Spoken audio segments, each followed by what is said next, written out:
ഇന്ത്യക്ക് എപ്പോഴും തലവേദന സൃഷ്ടിക്കുന്ന അല്ലെങ്കിൽ വലിയ രീതിയിൽ പ്രശ്നം സൃഷ്ടിക്കുന്ന മൂന്ന് രാജ്യങ്ങളുണ്ട്. ഒന്ന് അമേരിക്ക, രണ്ട് ചൈന, മൂന്ന് പാകിസ്ഥാൻ.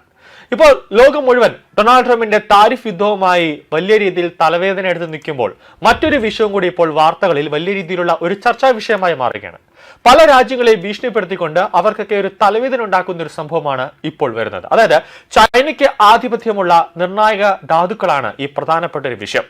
ഖനനത്തിൽ മാത്രമല്ല, ശുദ്ധീകരണത്തിലും സംസ്കരണത്തിലും ചൈനയ്ക്കാണ് മേധാവിത്വം. ചൈനയ്ക്കെതിരെ അമേരിക്ക താരിഫ് ആക്രമണം അഴിച്ചുവിട്ടപ്പോൾ ചൈന ഈ അത്യാവശ്യ വസ്തുവിന് കയറ്റുമതി നിയന്ത്രണങ്ങളാണ് വലിയ രീതിയിൽ ഏർപ്പെടുത്തിയത്. ഇതോടെ മറ്റ് രാജ്യങ്ങൾക്ക് ഇത് കിട്ടാക്കനിയായി മാറുന്ന ഒരു സാഹചര്യമുണ്ടായി. ഇത് ട്രംപിനെ സമ്മർദ്ദത്തിലാക്കുകയും ഒടുവിൽ ഇരു രാജ്യങ്ങൾക്കും ഒരു കരാറിനായി ചർച്ചാമേശയിലേക്ക് വരേണ്ട ഒരു സാഹചര്യവുമുണ്ടായി. നമ്മളൊരു രാജ്യത്തെ കൂടുതലായി ആശ്രയിക്കുമ്പോൾ അവർ നമുക്ക് പണികൾ തന്നെ തന്നുകൊണ്ടിരിക്കും എന്നുള്ളതാണ് ഏറ്റവും പ്രധാനം. അമേരിക്ക ചൈന പിരിമുറുക്കങ്ങൾക്കിടയിൽ ലോകം ഇതിന്റെ പ്രാധാന്യം തിരിച്ചറിഞ്ഞിട്ടുണ്ട് എന്നതാണ് മറ്റൊരു പ്രത്യേകത. പ്രത്യേകിച്ച് ഇന്ത്യ. കാരണം ഇന്ത്യക്ക് ഈ ധാതുക്കൾ ഇല്ലെങ്കിൽ വളരെ വലിയ ഒരു തിരിച്ചടിയാണ് ഉണ്ടാകാൻ പോകുന്നത്.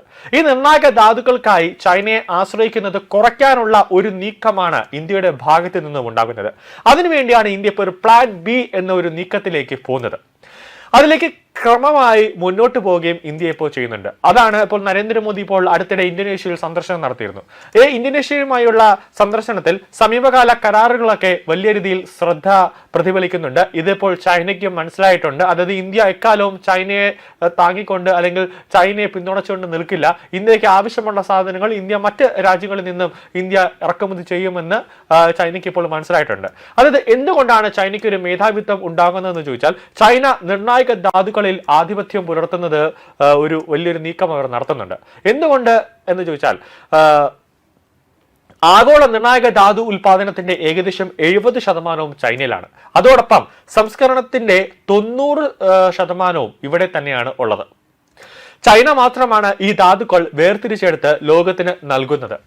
മറ്റ് പ്രധാന നിർണായക ധാതു ഉൽപാദകരും ഇവ ശുദ്ധീകരിക്കുന്നതിനായി ചൈനയെ ആശ്രയിക്കുന്നുണ്ട് എന്നുള്ളതാണ് ചൈനയുടെ ഈ അഹങ്കാരത്തിന് പിന്നിലെ ഒരു പ്രധാനപ്പെട്ട ഒരു കാരണം. ലിഥിയം ഓസ്ട്രേലിയയിലും തെക്കൻ അമേരിക്കയിലും ധാരാളമായി കാണപ്പെടുന്നുണ്ടെങ്കിലും ഇതിന്റെ ഭൂരിഭാഗ ശുദ്ധീകരണവും നടക്കുന്നത് ചൈനയിലാണ്. നിർണായക ധാതുക്കളെ കുറിച്ചുള്ള ചൈനീസ് ഭീഷണികൾ കാരണം അമേരിക്ക, യൂറോപ്പ്, ജപ്പാൻ, ഇന്ത്യ എന്നിവ ഇപ്പോൾ ചൈനയെ ആശ്രയിക്കുന്നത് കുറയ്ക്കുകയാണ്. ചൈനയുടെ അഹങ്കാരം തീർക്കാൻ ഒരു പ്ലാൻ ബിയുമായിട്ടാണ് ഇന്ത്യ ഇപ്പോൾ കളത്തിലിറങ്ങിയത്. 2 വർഷത്തിനുള്ളിൽ ഏകദേശം 35 രാജ്യങ്ങളുടെ ഒരു ശൃംഖല അത് അപൂർവ ധാതു ദൗത്യത്തിനായി സൃഷ്ടിച്ചത് ഇതിനൊരു പ്രധാനപ്പെട്ട ഒരു ഉദാഹരണമാണ്. റിപ്പോർട്ടുകൾ, അതായത് പുറത്തു വരുന്ന റിപ്പോർട്ടുകൾ സൂചിപ്പിക്കുന്നത് ചൈനയെ ആശ്രയിക്കുന്നത് കുറയ്ക്കുന്നതിനായി കഴിഞ്ഞ 2 വർഷത്തിനിടെ മോദി സർക്കാർ 24 രാജ്യങ്ങളുമായി ഒരു കരാറിൽ ഒപ്പുവെച്ചിട്ടുണ്ട് എന്നാണ് ലഭിക്കുന്ന സൂചനകൾ. പ്രധാനമന്ത്രി നരേന്ദ്രമോദി ഇന്തോനേഷ്യയിലേക്ക് സന്ദർശനം നടത്തിയ സമയത്ത് ഇന്തോനേഷ്യൻ പ്രസിഡന്റ് പ്രഭാവോ സുബിയാനോവുമായി കാണുകയും നിർണായകമായ ഒരു കരാറുകളിൽ, അതായത് ധാരണാപത്രങ്ങളിൽ ഒപ്പിടുകയും ചെയ്തിട്ടുണ്ട്. ഇതിൽ ഏറ്റവും പ്രധാനമായ ഒപ്പിട്ട ഒരു കരാർ എന്ന് പറയുന്നത് ധാതുക്കളെ കുറിച്ചുള്ള ഒരു കരാറാണ്. അതായത് ഇലക്ട്രിക് വാഹന ബാറ്ററികളിലെ പ്രധാന ഘടകമായ നിക്കൽ, അത് ലോകത്തിലെ ഏറ്റവും വലിയ കരുതൽ ശേഖരത്തിന്റെ വലിയൊരു പങ്ക് ഇന്തോനേഷ്യക്കാണ്. 3 ദിവസത്തെ ഇന്തോനേഷ്യ സന്ദർശനത്തിന് ശേഷം പ്രധാനമന്ത്രി നരേന്ദ്രമോദി നേരെ പോയത് 10 തീയതി വരെ നീളുന്ന ഓസ്ട്രേലിയൻ പര്യടനത്തിനാണ്. ലിഥിയത്തിന്റെ ഏറ്റവും വലിയ ഉൽപാദകരിൽ ഒന്നാണ് ഓസ്ട്രേലിയ. ഈ സുപ്രധാന ധാതു ഇന്ത്യ ഓസ്ട്രേലിയ ബന്ധത്തിന്റെ ഒരു നിർണായകമായ ഒരു പങ്ക് വഹിക്കുന്നുണ്ട് എന്നതാണ് മറ്റൊരു പ്രധാന കാര്യം. ആഗോള സമ്പദ് വ്യവസ്ഥയ്ക്ക് ഏറ്റവും തന്ത്രപരമായി പ്രധാനപ്പെട്ട വിഭവങ്ങളിൽ ഒന്നായി നിർണായകമായി ഈ ധാതുക്കൾ മാറിയിരിക്കുന്നു എന്നതാണ് ശ്രദ്ധേയം. കാരണം രാജ്യങ്ങളുടെ സാമ്പത്തിക വളർച്ച, വ്യവസായിക വികസനം, ദേശീയ സുരക്ഷ എന്നിവയ്ക്ക് അടിവരയിടുന്ന സാങ്കേതിക വിദ്യകളുടെ അടിത്തറയാണ് ഈ ധാതുക്കൾ.